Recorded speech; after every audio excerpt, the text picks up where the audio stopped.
Hey, welcome back to the Disney Plus Everyday Challenge. And today we have Behind the Attraction. This is a docu-series that's a Disney Plus original. It premiered, I believe, in June or July of this year, 2021. And it's one season. It's got 10 episodes, I think. No, it's not even 10 episodes. Yeah, it's 10 episodes. It's 10 episodes. 10 episodes. Uh, Basically, it's all about the the creation behind the scenes of the creation of so many iconic rides and attractions within Disneyland and Disney World and Disney parks around the world. But it all started here in Anaheim. Well, not here, but it started in Anaheim, California, at Disneyland back in 1955 with Walt Disney and his imagination and his dreams and his Imagineers that made it all possible. And this is just something, the kind of thing I love about. I love behind the scenes stuff when it comes to the things I care about. I have not been back to Disneyland in 2021. I know that's a very privileged statement to say, to complain about, but this will be the first year in many years that I have not been able to go because of things that might have happened in the last 2 years. And it's just, yeah. But I want to be back there, but my past doesn't exist anymore. Anyway, let me give you an idea. I only watched one episode, and I figured, you know what, that's enough to pretty much talk about what this is all about.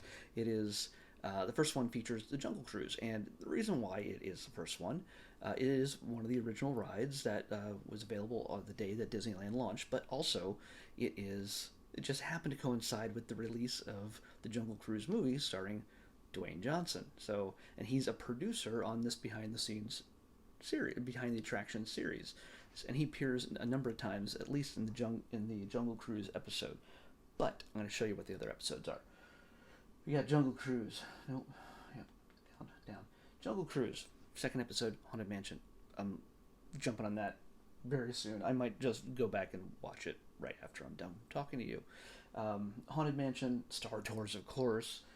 Twilight Zone, Tower of Terror. By the way, Star Tours will probably show a little bit of Batu and Black Spire Outpost and stuff like that. Even though it's not related, but it does show the things that are built out of, that are inspired by these older attractions.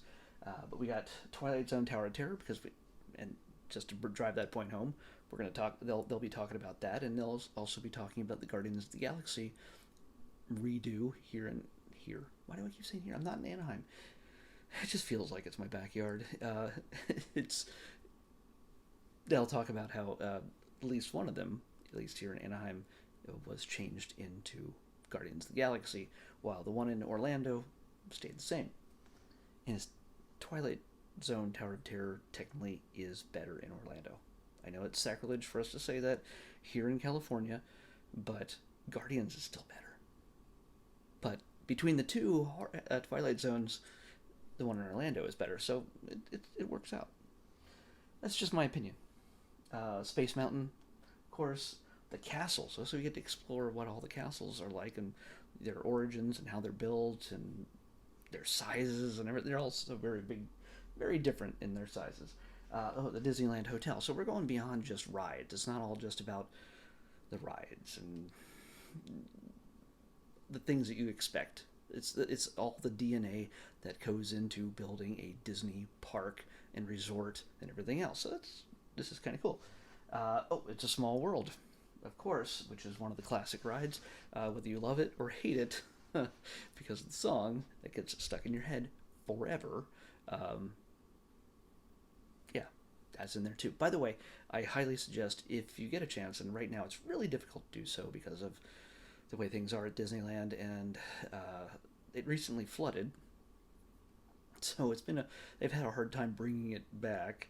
If you get a chance to ride It's a Small World during the holidays, I think it's better. Not because it's not just the It's a Small World song over and over and over again. They mix in Christmas songs, holiday songs throughout. Depending on the world that you're in as you're traveling through it, the part of the world, it changes. So, the trams, trains, and monorails is one of the episodes, so you get to see what all that's about. And the Hall of Presidents is the final episode of season 10. By the way, I was lucky enough to meet Bob Gurr this past week at the LA Comic Con, and he was a nice gentleman. He's a guy who's behind the creation of so many of these rides, like the Matterhorn and the monorails and Haunted Mansion.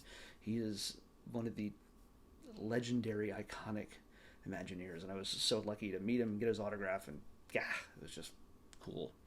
And by the way, it was just this past week was Walt's birthday, so happy birthday, Walt. So anyway, yeah, it was on the third, I think. I don't know what today is. I'm so lost. Anyway, I of course, if you're into the Disney parks, if you're into Disneyland World, Shanghai, Paris, Tokyo, whatever, if you're into the rides and everything else, and of course if you like Star Wars, there might be even a peek at Marvel, maybe. I don't know. Maybe it's in a future episode, but yeah, if you get a chance to, if you love that kind of stuff, seriously, take the time to watch this. Each of the episodes are about 43 minutes long, 45 minutes long, probably even shorter after you take off about 3 minutes worth of foreign credits. But it's great. Great stuff. I mean, Jungle Cruise itself has never been my favorite ride. I enjoy it when I go on it, but it's never a kind of thing that I go on every time I've gone to Disneyland, unlike other rides.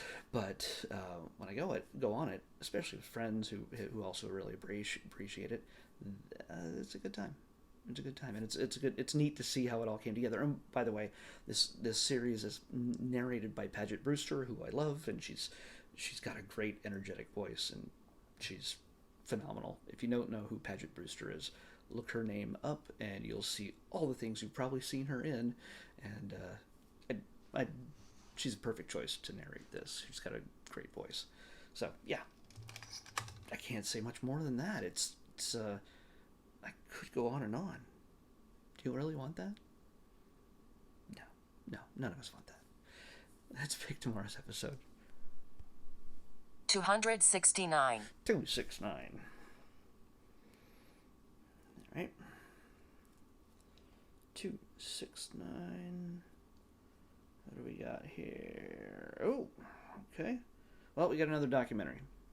There's nothing wrong with learning stuff. So let's check out Kingdom of the Polar Bears.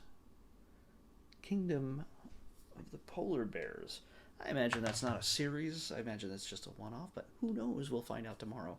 Kingdom of the Polar Bears and the Disney Plus Everyday Challenge. I'll see you back here tomorrow with that.